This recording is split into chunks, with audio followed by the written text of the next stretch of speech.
It's good to see you guys. Happy Tuesday. I have Sharon here with me. She so graciously did a last minute interview and she was not prepared to go live with her beautiful face on the screen, but she graciously agreed to do so. So, hi Sharon, how are you this morning? I'm fine, thank you. Good. So, how long have you been a nurse? Well, I was thinking about that earlier when I saw your questions. It's been at least 42 years, maybe 43. What? I've been a nurse for a long time. That's A long amazing. time. Wow. So, just briefly, how many different areas of nursing have you explored? Well, I started out working on a surgical floor. I was orthopedics, otorhinolaryngology. We Okay. said that they belong together because they both began with O. But and then it was an old hospital. It was two 21-bed wards, one male ward and one female ward. And Okay. so that was interesting. It was quite fun. Then I've worked in a med-surg unit. I've worked in a small CCU. Okay. But I've worked in radiation oncology. And mostly I've been in obstetrics. I've been a nurse midwife for almost 30 years. Oh, wow. So how long, so you were a nurse for about 15 years, give or take, before you did midwifery? About 7 to 8 years before I Seven to did eight. midwifery. Okay. That's great. So I have med-surg background, some ICU, mostly obstetrics. I was a labor and delivery nurse for about 7 years before I became a midwife. Okay, great. So what medical mission companies do you have experience with? Well, the only one I've gone out with is Doctors Without Borders. But if I refer to it as MSF, it's because Okay. they're Medicine Sans Frontières, and everybody that works for the organization refers to them as MSF. So, Okay. so I'm clarifying that now. If I say MSF, you know what I'm So talking Doctors about. Without Borders is equivalent to MSF. MSF. Okay, great. And then what did you do prior and how did it prepare you for being a nurse on mission? Well, they take some specialties, which they took midwifery, so having my midwife background. But what helped was that I worked on the reservations, the native reservations here in New Mexico, and they consider that working in a developing world, believe it or Oh, not. wow. So you would advise them to get out into more rural communities, I people would, that are interested in doing mission work?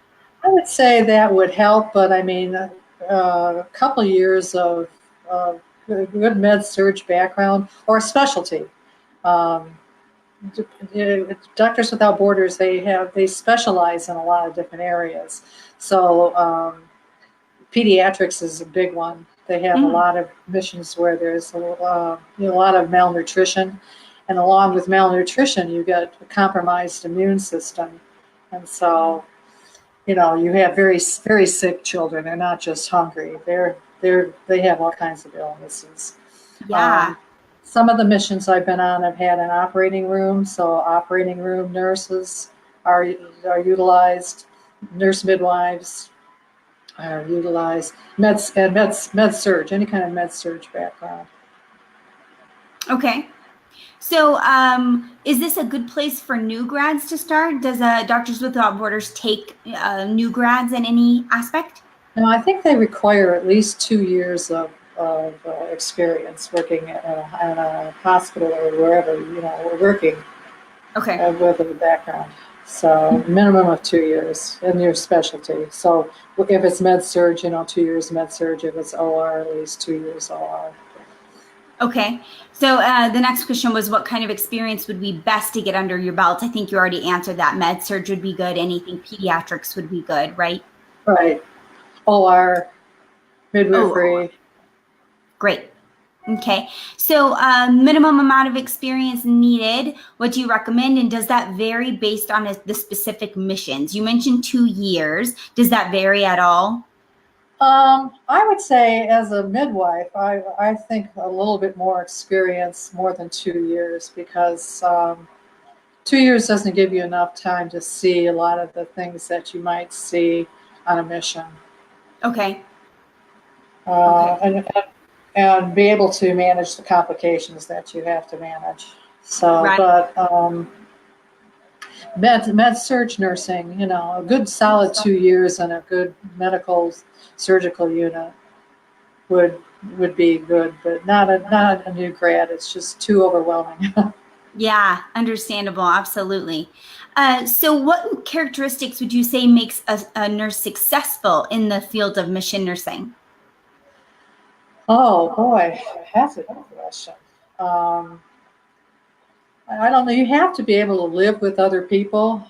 Mm-hmm. You have to be able to work under very basic conditions, and you have to be able to rely on your training and your skills with your hands and your stethoscope, as I usually say, rather than rely on all the technology that you're used to. You have to kind of rely on what the symptoms are. You have a physician who will diagnose what they can, but I mean, without all the diagnostic tests that we have, you have to pretty much rely on your skills Sure. and the knowledge that, you've accumulated over the years about and recognize, what is hypokalemia and hypoglycemia and that type of stuff. You have to kind of recognize basic things, basic electrolyte imbalances. Interesting. So what do you love most about working on medical missions? Meeting the other people and contributing to the population. I think being able to spend time with people and learn about different cultures. So, and you're not only learning about the communities that you're being placed in, but you're also experiencing different cultures with the people that are also expatriates working with you. Yeah. But so I work with a lot of Europeans, a lot of Africans, just people from around the world. Eastern European people, and so they're your colleagues and your peer group, and so you're learning their cultures too. So it's interesting. That's great. And do you guys ever get a chance as a team before you're actually physically on the mission field? Do you get a chance to network and get to know like what your strengths are and what your various people in your team, what their strengths are before you're out on the mission field? No, that would be ideal, but Okay. I have like communicated with like the project managers Sure. just about basic things, living conditions, what I need to bring, because sometimes you can't find even basic things. I mean, I'm past the menstrual age, but a lot of the young women on the mission have to bring their own tampons because they're not going to be able to find them, Yeah, depending on where you are. sure. Okay. So can you tell us what a typical day looks like when you're on mission? Oh, pretty much everybody has breakfast together. So you have a group of people, you try to have breakfast together, then you go to the place where you work. It could be a clinic, usually is, or a very small rural hospital. Okay. And mostly what the expatriates do in these missions is supervise the national staff. And so you're going to spend your day doing a lot of teaching and a lot of supervising there and trying to improve the skills of the local staff. So Okay. I would say, like with the midwives, it was trying to get them motivated. You got to try to get them motivated and help improve their skills because, eventually you're not going to be there. And Right. so they're going to be still taking care of their community. And so they're going to have to know, a little bit more than the basics that they know to help improve the lives of the patients that they're left with. Sure. So essentially you're teaching them, would you say that you're teaching them like hands-on critical thinking and problem solving? Yes, exactly. Exactly. And what does So, that look like for you in terms of, obviously there's got to be an interpreter there with you, I assume. It depends on the mission. Like, if there are a lot of French-speaking missions, I don't speak French. But the English-speaking missions, most of the people do speak English. It's the clients that speak the Right. native language. Okay. So I very rarely, like my first mission, I was in Darfur, and I needed a translator then. Okay. But most of the missions since then, it's the staff will be able to translate for you. Okay. So you're not really working so much with the patients themselves with Doctors Without Borders. You're working with the staff to improve outcomes for the patients? Right, right. But we're working somewhat with a little bit with the patients. I mean, I'm a midwife, so I try to catch a baby while I'm, you know, I can't help myself. Yeah. Yeah, it would be really cool to be able to put a little dot on your map saying I caught a baby here and here and here. Right. That's awesome. I love it. All right. So after you say your typical day, you're eating breakfast together, you do a lot of education of staff. And then what about your evening? What does that look like? Evening, you're probably still typing up reports, and you eat dinner as a group. You eat lunch and dinner as a group. So you eat mostly as a group. So, and then you try to wind down, and so there have been missions where I'm on call 24/7. Okay. So then it's kind of tough. You have your walkie-talkie. Yeah, absolutely. One of the viewers asked, how long are the mission assignments? Ideally, a minimum of 6 months with Doctors Without Borders. They prefer anywhere between 6, 9 to 12. So you're out there on the mission field for 6 months. 6 months. You get a Okay. break after 12 weeks. To come back home or just to take a break with there at the location? You get to take a break from their location. So you can take a vacation. You can go visit. Like I've been in Africa. I visited other African countries. So I was in Kenya. I went on a safari. Went Yeah. to the coast. So when I was in Nigeria, I went to Vienna. Oh, nice. So from the little bit of research that I've done and a few people that I have worked with in the past that have done medical missions with other agencies, I know for a fact that not all agencies do medical missions of that length. So for you who asked the question, I just want you to know that Doctors Without Borders requests 6 months, but I know that's not consistent through other agencies. So we can try and get other agencies on here to interview with us as well, so we can get a view of what other agencies do too. I can tell you just from some of the experience I have, there are a lot of medical missions through religious agencies. Okay. And those are usually short-term missions, but Doctors Without Borders, they do pay you a small stipend per month, and I know on these short medical missions with these other agencies, they usually you end up the expenses all yours. Yes. So that was one of the questions: is it all a volunteer basis? And the answer is they do pay you a small stipend. Yeah, they pay you a small stipend plus a stipend to live with local currency. So in order to buy, because they end up paying for your flight and your immunizations and your room, but you end up having to buy food. Sure. So as a group, you contribute so much per month, towards the food, and then we have usually a cook that cooks, anywhere between 5 and 6 days a week, depending on where you're at. And you're eating native food, right? We're eating whatever they've got. Yeah, that's amazing. A lot of goat. Okay, neat. Okay, so along with that question, someone said, do you ever have trouble getting the time off from your employer to go on these missions? That's a big problem. I mean, it hasn't been for me. I teach at CNM Community College, and I usually I get hired back.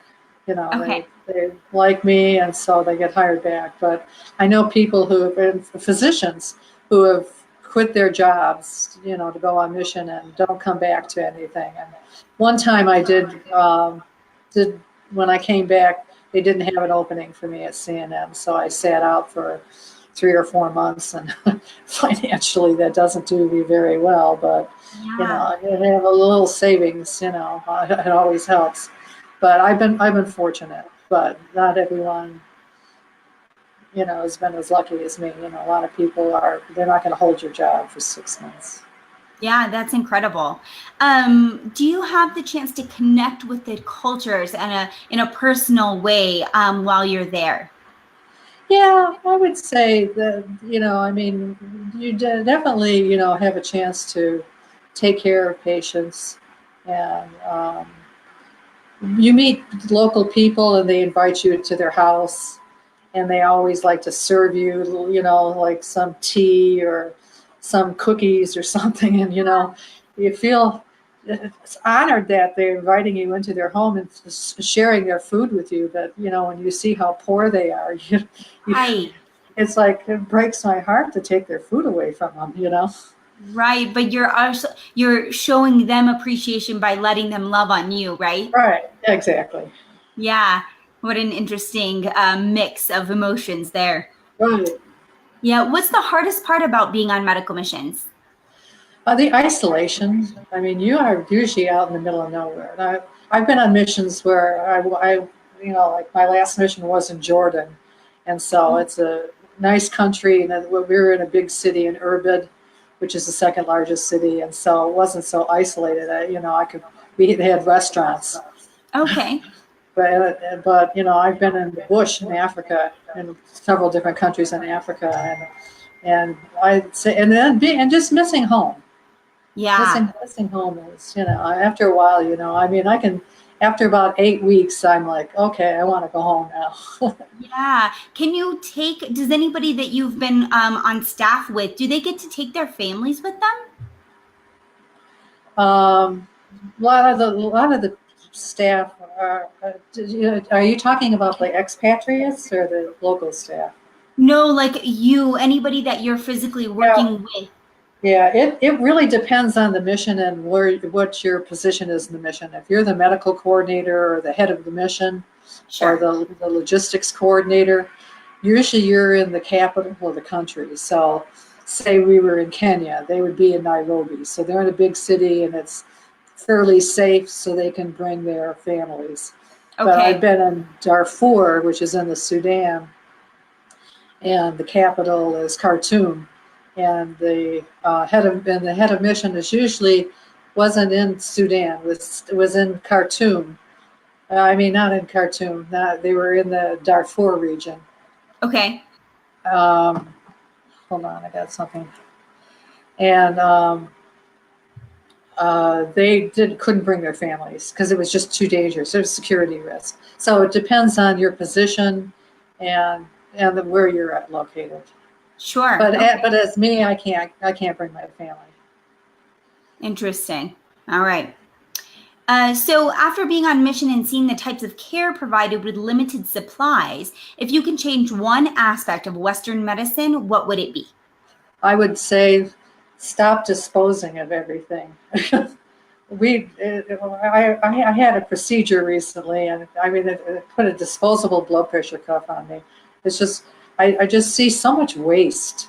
Yeah. And I see so much dependence again on the lab report, the this, the X-ray, the that, the blah blah blah. When you're out in the middle of nowhere with very limited resources, you really have to depend on your knowledge. And Sure. so I would like to see it less dependent on technology. I always tell people I prefer birth in the third world, because I just think birth has become way too medicalized in this country. Sure. That's interesting. I was actually talking with someone about this recently, about the waste, and there was a company that's building homes out of plastic, essentially, our waste. And I thought, what a cool thing if we, as a medical field, if we insist on having all this waste, if they could build homes out of our waste. Right, exactly. Great use of resources. Right, right. Well, you'd be surprised what they do in Africa with Coke bottles. Oh, I'm sure. I'm sure. A totally Become different very perspective. creative. So someone asked, what kind of danger comes along with doing this, and do you have security available to you? Yeah, very limited security. With unarmed guards, Doctors Without Borders, MSF, they have their symbol with no gun, no AK-47s with Okay. the line through it. So we have, depending again where you are, you have it's like guards at your compound because you're in a large, living in a large compound, Um, but they're not armed. And Okay. so when I was in Darfur, it was very dangerous. In fact, I was evacuated because somebody tried to shoot their way into our compound. Okay. But it So hasn't stopped you from going back. no, no, I thought that one was going to give me a heart attack, but it's pretty frightening when you hear gunfire outside practically outside your door at Yeah. 1:30 in the morning. Oh, sure. That's terrifying. Well, I'm glad you're here to talk to us Yeah, me today. too. Yes. So, where are you headed next? I don't know. I mean, I fell and fractured my shoulder in January, and so they wanted to send me out on a mission back to South Sudan in April for 3 months, but I was still in rehab, so I had to turn that one down. But I just written them recently and said I'd be available to go back out.